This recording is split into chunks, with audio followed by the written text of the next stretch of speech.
Muito bem, estamos de volta aqui para mais um Meon Entrevista. Hoje converso com a doutora Cristiane Vital, especialista em Direito de Família e Sucessões. Nossa convidada aqui, mais um podcast do Meon Entrevista. Tudo bem, doutora? Seja muito bem-vinda. Obrigada, Reinaldo. Prazer em recebê-la aqui. É um prazer meu estar aqui com vocês. Vamos conhecer um pouquinho mais da doutora Cristiane Vital. Fale um pouco de você, um pouquinho da sua trajetória, para a gente conhecê-la mais. Eu trabalho na área há mais de 10 anos, né? Sou formada e atuo no direito de família desde então. E é uma área assim que eu fui me apaixonando com o tempo, né? E as pessoas é um trato mais perto, né? Família, é uma questão muito emocional. Então você tem toda uma forma de lidar com eles, e isso me encantou, né? E é uma coisa que eu tenho paixão, adoro fazer. É porque são várias áreas dentro do direito, né? E aí você acaba optando por uma, né? Como é médico, né? Acaba optando por uma área.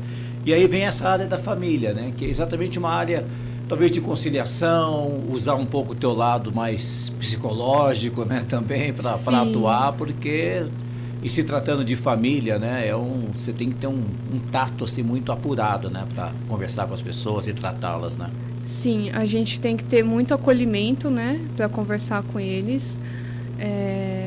Eles muitas vezes chegam para a gente em situações delicadas, momentos difíceis, né?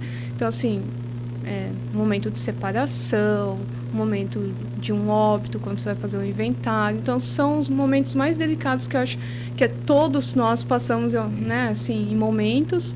Então, a gente tem que ter um pouquinho de psicólogo, conversar com eles, escutar, ter uma escuta ativa, ter esse acolhimento, saber acolher eles e orientar, né? Muitas vezes também a pessoa está muito na emoção, então você tem que trazer a razão, né?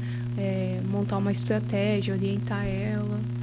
Olha, bacana, trabalhar com família e ter esse conhecimento, esse contato, né? Você acaba aprendendo muito também, né? Porque são diversas as situações, e você acaba pontuando algumas coisas dentro do teu trabalho, dentro do teu escritório, né?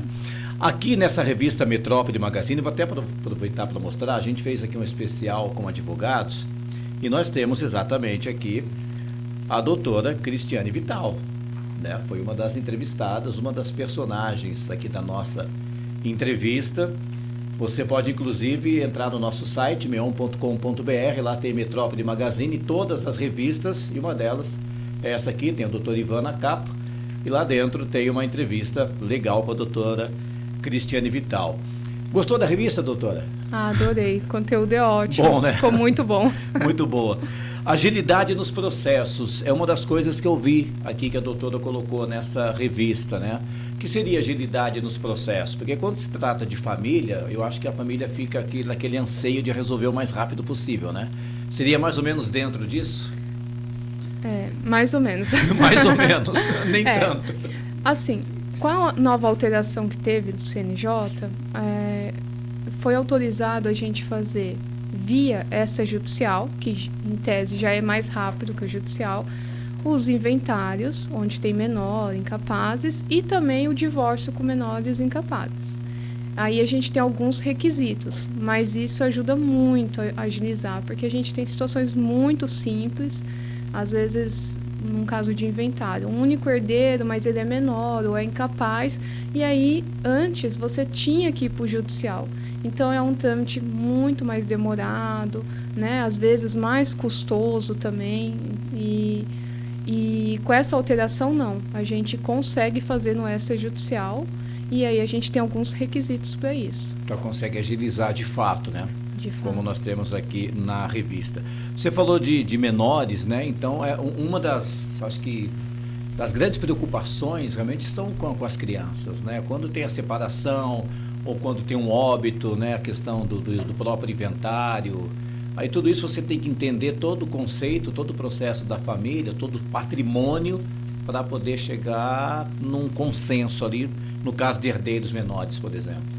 Perfeito. A gente é que nem eu falei, no extrajudicial, para a gente ter essa agilidade, conseguir Sim. fazer de forma mais rápida, mas a gente não pode descuidar do direito deles, né? Então, assim, não é porque vai ser rápido que a gente vai passar por cima do direito deles. Então, assim, a gente precisa fazer uma partilha de forma igualitária, que a gente fala. Então, quando tem menores, eu não posso, a não ser, lógico, algumas exceções. Eu vou deixar uma parte maior para o menor, mas eu não consigo deixar uma parte menor ou um bem diferente, tem que ser partilhado 50%, né? E exatamente visando a proteger o menor ou o incapaz, né? E eles... Me perdi. Não tem problema, pode pensar aí. Qual que era a pergunta? Não, exatamente sobre isso, né? Você trabalhando com família e tendo essa atenção especial com os menores, né? Tá bom, vou voltar. Não me perdi no raciocínio. Então, a gente consegue fazer de forma mais rápida e ágil e garantir o direito dos menores. Isso é muito importante. Então, quando a gente faz na via extrajudicial, essa minuta, antes de ser lavada, ela é enviada para o Ministério Público, que vai verificar e ver se todos os direitos do menor ou do incapaz está sendo respeitado. Uma vez estando tudo ok, a gente lava a escritura. Então, tem todo um procedimento visando garantir o direito dos menores incapazes.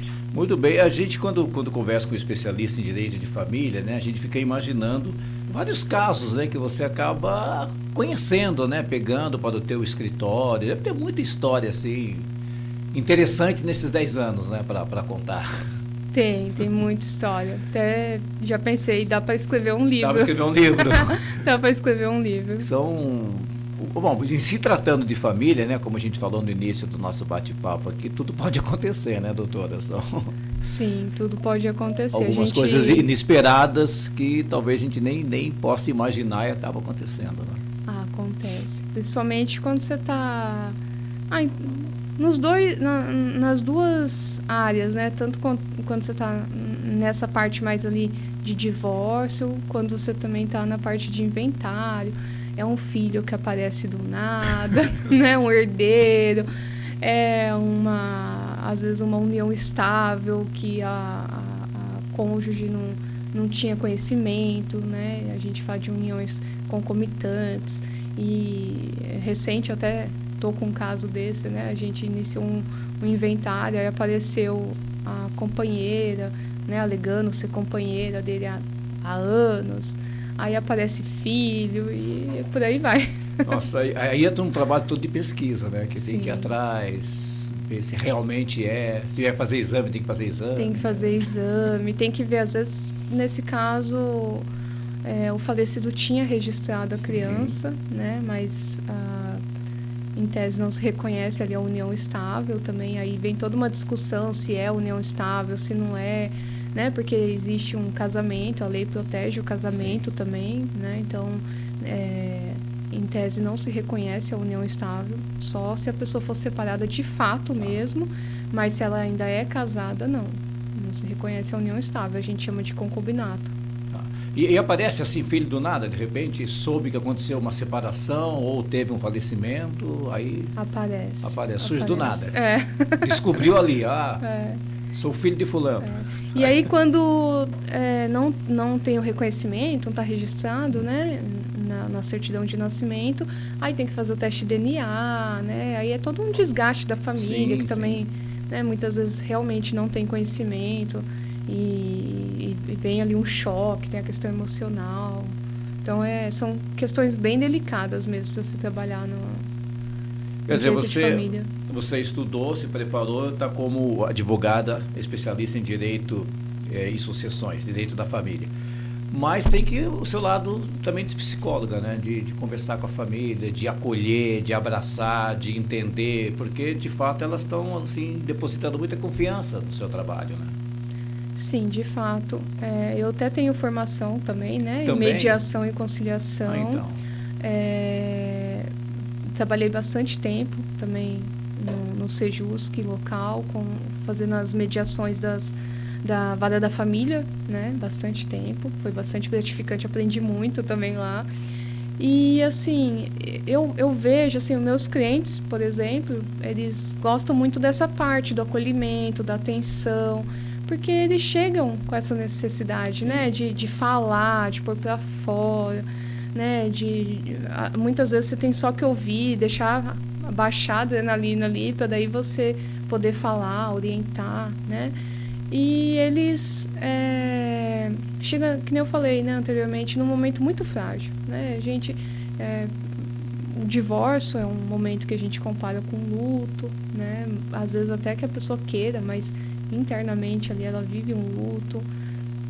Quando a gente está falando do inventário também, eu já peguei inventário assim que os herdeiros, a cônjuge estava muito emocionada, chorando na hora de assinar, né? Porque e a lei ainda, infelizmente, dá um prazo mínimo de 60 dias para a pessoa fazer um inventário, né? Por exemplo, muitas vezes ainda aquele luto ali está muito recente, né? E é muito triste a pessoa ter que chegar no seu escritório ali com uma semana, 15, 20 dias do falecimento de um pai, de uma mãe, de um filho, e já ter que, né, pensar em documentação, em todo o processo burocrático. Então a gente tenta amenizar ao máximo ali aquele momento, né, para a pessoa dar todo o suporte, para que ela sinta o menos possível o impacto ali daquele momento. E você, o teu escritório, você trabalha com uma equipe, como é que funciona essa estrutura? Não, hoje eu trabalho sozinha, eu atendo os meus clientes, eu gosto de fazer um atendimento mais personalizado. Sim. Então, eu que atendo, eu que acompanho o processo deles todinho, do início ao fim. Do início ao fim. E dá conta do recado. Dou conta do recado. Bastante. Graças a Deus. É verdade que durante a pandemia surgiram muitos divórcios, muitas separações? Muito. Teve um boom. É mesmo? Teve um boom. Hoje a gente... É triste, né? A gente vê, assim... As relações não estão durando muito. Então, assim, a gente chega a casos de casal com 6 meses de casado se separando, 1 ano de casado se separando. Eu peguei recente agora um de 2 meses já querendo dar entrada no divórcio, né? Então, assim, mais a pandemia especificamente, eu acho que que nem a gente falou, mais a questão da mentalidade, né? Não foi fácil, abalou muito todo mundo em todos os aspectos da vida, mas principalmente acho que ali no dia a dia, na vida conjugal, impactou muito. Um convívio que quase que não existia até aquele momento, né? Mudou a vida de todo mundo. Aí a pessoa fica ali 24 horas dentro do mesmo ambiente, com outras expressões, né? E isso impactou bastante. Teve realmente um aumento, e a gente sente até hoje, porque muitos casais chegam para mim e falam: ai, doutora, desde quando começou a pandemia, aí eu fui levando, aí tentei isso, tentei aquilo, fui pro psicólogo, fui tentar terapia, mas não dá, não quero mais.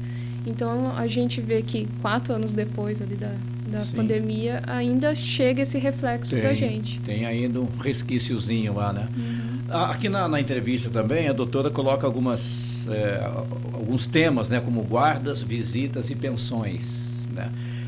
Eu acho que são algumas questões também que acaba gerando um certo conflito, né, entre o casal quando se separa, né? A questão de pensão, a questão da guarda, com quem vai ficar o filho, ou se prevalece a opinião do filho, ou prevalece a da mãe ou do pai. Como é que é esse tipo de trabalho? Então, eu acho que é o que mais tem conflito, né? Eu vejo assim, em relação à guarda, a lei hoje prevê que, em regra, a guarda é compartilhada. E as mães se assustam muito com isso, quando a gente vai falar: não, doutor, eu não quero guarda compartilhada em hipótese alguma. Por quê? Porque elas têm a ideia de que guarda compartilhada, a criança vai ficar 15 dias com a mãe, 15 dias com o pai, ou que a pensão vai reduzir por causa disso ou não vai ter. E, na verdade, são mitos, né? Na verdade, não é assim que ocorre. A guarda compartilhada, a ideia da guarda compartilhada é que o outro genitor tenha o máximo de contato com a criança, conviva, realmente ele participe da vida do filho, né? E não aquela ser um visitante a cada 15 dias, né? E também a tomada de decisão conjunta, decisões importantes. Por exemplo, vai alterar a escola da criança, né? Então, é uma decisão que os pais têm que tomar junto. A criança precisa fazer um tratamento médico, vai mudar de cidade. Então, essas decisões que é conjunta. Mas a gente fixa um domicílio, que normalmente é o da mãe, mas também pode ser o do pai. A pensão é paga pelo genitor que não está com o domicílio fixado, né? E isso é o maior problema que eu vejo da guarda. E aí muitos pais também se utilizam disso para chantagear as mães. Eu vou pedir a guarda compartilhada, né? Porque daí você vai ter que me falar tudo, você não vai poder fazer nada sem a minha autorização, a minha permissão. E não é isso também. A guarda compartilhada não é isso, né? Que nem eu falei. Volto a explicar. É apenas as decisões importantes sobre a criança e ali a gente tentar viabilizar o maior convívio, né? Isso é o que mais chega pra gente, assim, de conflito na questão da guarda. Alimentos é sempre aquela questão, o filho não gasta tudo isso, né? Então é sempre uma briga para querer reduzir ali e a gente vê pouca preocupação com a qualidade, né? Se preocupar com a qualidade de vida do filho, poder fornecer dentro das suas condições o melhor para o seu filho. Então a gente vê muito assim casos da parte, eu vou falar os homens porque normalmente a guarda fica com a mãe, né? Mas tem o inverso também.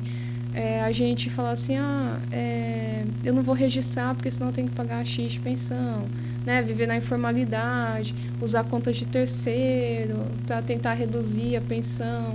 E quando na verdade a gente deveria estar preocupado com a qualidade de vida do filho, né? Fornecer o melhor ali para o seu filho dentro das suas condições, claro, né?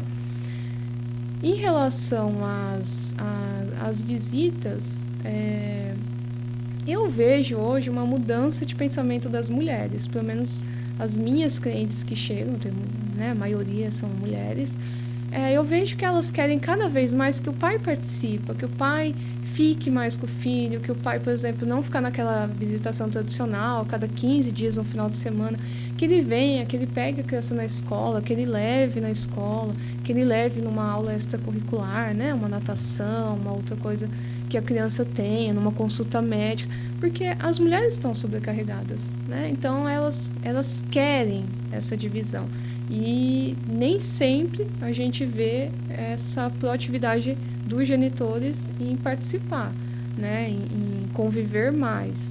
Então eu sempre oriento as duas partes. Eu gosto muito de trabalhar com a orientação de ambas as partes. Então, quando eu tenho clientes homens, eu oriento eles, olha, participa o máximo, pega o máximo, convive o máximo. Benefício para você e para o seu filho, porque o direito é da criança, né? De convivência com os pais. E a gente tenta fazer esse trabalho educativo e de conscientizar. E também o inverso com as mulheres. Às vezes a gente tem, claro, não, ele só vai ver tal dia. Eu também tento trabalhar, olha, não, deixa ele participar mais, deixa ele conviver, deixa ele ter um pouco de responsabilidade também, né? Então a gente tenta sempre trabalhar dessa forma, conscientizando e educando os clientes. Nem sempre é possível. Quando não é possível, aí a gente vai para aquelas fixações de praxe que o juiz geralmente dá, né? Quinzenal.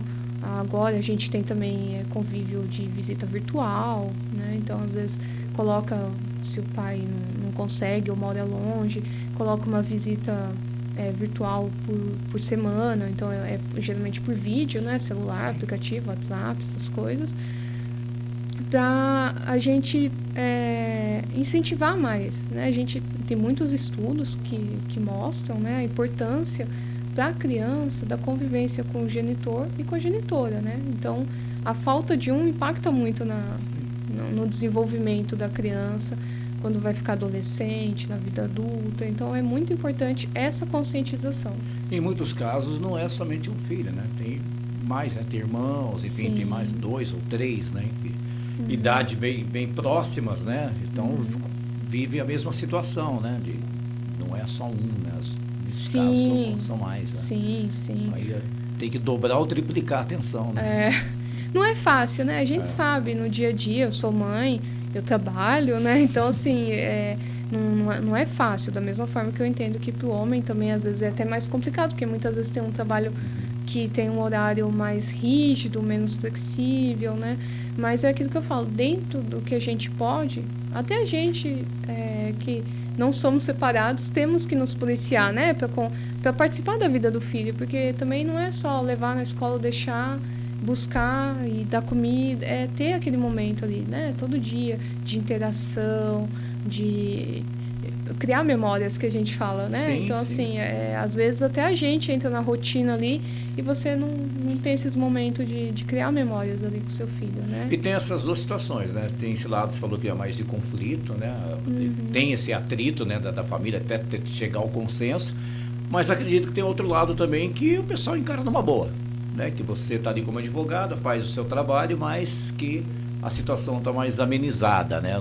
Sim, sim. É que nem eu falei, a gente percebe que esse trabalho educativo está surgindo bons reflexos, né? Então, assim, chegam muitos casais, assim, que sentam, não, olha, a gente decidiu, conversou, a gente quer entender qual que é o processo, como que faz, e eles mesmos ali, às vezes, já chegam com o planejamento deles, né? Como que vai ser as visitas, como que vai ser a questão dos alimentos, como que vai ser a questão da convivência com a criança, e aí a gente só formaliza isso mesmo. Bom, doutor, a gente tem os dois pontos, né? Tem um lado que a família está mais tranquila, acaba aceitando, outro lado é mais de conflito.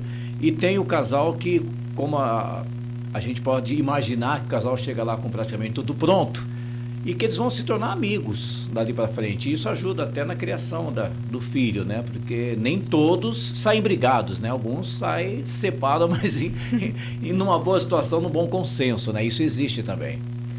Sim, na verdade era para ser a regra, né? Porque a gente fala, quem se separa é o casal, né? Mas a família ela nunca vai deixar de existir. Você vai ser o pai, a mãe, e não tem como, né? Vocês têm um vínculo ali, eu falo eterno, mas no mínimo até os 18 anos, né? Que a criança toma suas próprias, vai ficar maior de idade e toma suas próprias decisões. Mas sim, graças a Deus a gente vê cada vez mais, né, essa conscientização. E eu acho que a internet ajuda muito também, né? As informações chegam mais fáceis. E é muito bom quando a gente vê, eu fico muito feliz quando eu vejo chegar um casal preocupado com o filho, com o bem-estar do filho. Então, tudo que eles montam ali, eles tentam montar uma rede de apoio, de forma que a criança sinta o mínimo possível aquela separação. Porque ainda que seja amigável, tudo é que nem a gente falou, impacta. Dizer que não vai impactar, impacta, né? A criança antes tinha uma casa, agora vai ter duas, vai ter momentos que às vezes ela vai ter que passar com o pai ou com a mãe, momentos festivos, né? Então, um Natal, um aniversário, nem sempre eles vão conseguir, por mais que tenham uma amizade, fazer tudo junto ali. Mas é muito importante, porque quando a criança, ela percebe ali que existe, né, essa relação de confiança, de apoio, ela sente o mínimo possível o impacto da separação dos pais, ela entende melhor e ela não se sente dividida ou na obrigação de ter que tomar um lado ou outro, né? E isso é muito importante, isso para o desenvolvimento da criança e para os pais também, né? Que vão ter que estar sempre conversando, dialogando sobre as questões relacionadas à criança e... Eu acredito também, acho que a doutora pode explicar mais sobre isso, que quando há a briga, né, a criança ela sente, porque talvez ela possa até pensar, poxa, isso está acontecendo por minha causa, né? Eu sou o pivô disso tudo, né? Quer dizer, não é essa a verdade, né? A realidade é aquela que a doutora falou há pouco, né? Que deveria ser tudo na mais perfeita ordem, na paz. Mas acontece isso, né? Quando há esse conflito do casal, é a criança que sente, ela que fica no meio olhando para um lado para o outro, poxa, mas e aí, e eu, né? Como é que eu fico nisso tudo? Eu que estou causando essa situação? Então, quando chega com algo pronto, como o doutor explicou, é muito mais fácil, né? Sim, é muito mais fácil. E é que nem a gente colocou, esse impacto na criança, no desenvolvimento emocional, psicológico dela, é um fator que influencia muito, porque realmente, é que nem você colocou, a criança passa a achar que os problemas dos pais, a separação e tudo que acontece depois é por culpa dela, e não é, né? Então, é muito importante essa conscientização.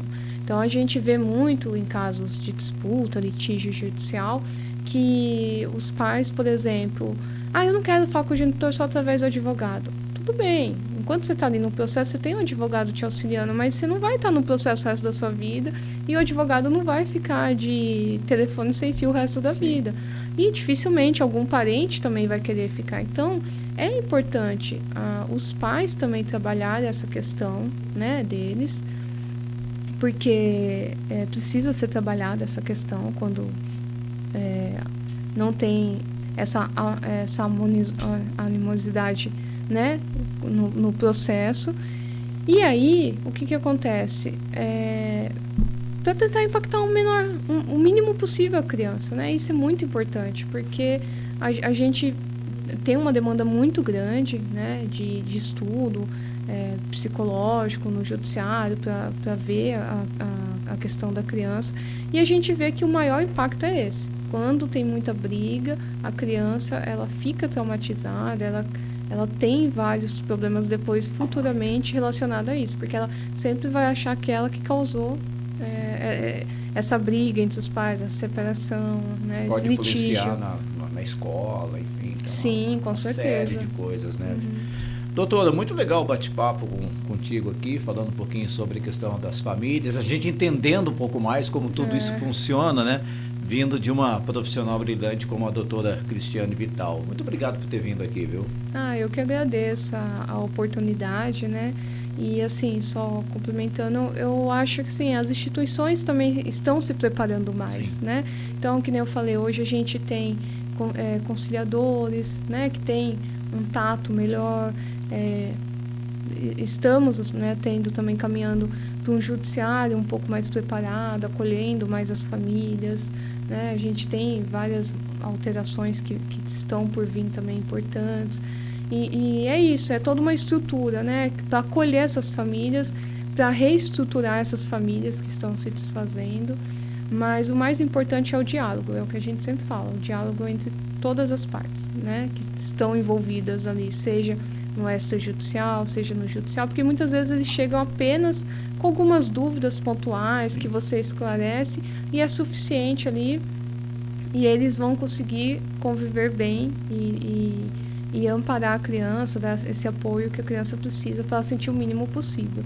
E às vezes são situações mais delicadas, que requer um pouco mais de tempo e vai para um processo, né? Mas que também tem que ter essa atenção, esse acolhimento, para a gente tentar impactar o mínimo possível a vida dessas pessoas, dessas famílias, né? Perfeito. Então, só lembrando aqui, a doutora Cristiane está aqui nessa revista Metrópole Magazine, que a gente fez especial sobre direito, né? Vários advogados aparecem nessa revista. Está aqui a doutora, a nossa convidada. Se você quiser ter acesso, é só entrar no nosso site meon.com.br, clicar lá em Metrópole Magazine e você vai ter todas as nossas revistas à sua disposição. Doutora Cristiane Vital, mais uma vez, muito obrigado por ter vindo aqui ao Meon. Eu que agradeço a oportunidade e agradeço a todos também. E obrigado você que nos acompanhou mais uma vez. Até o nosso próximo Meon Entrevista.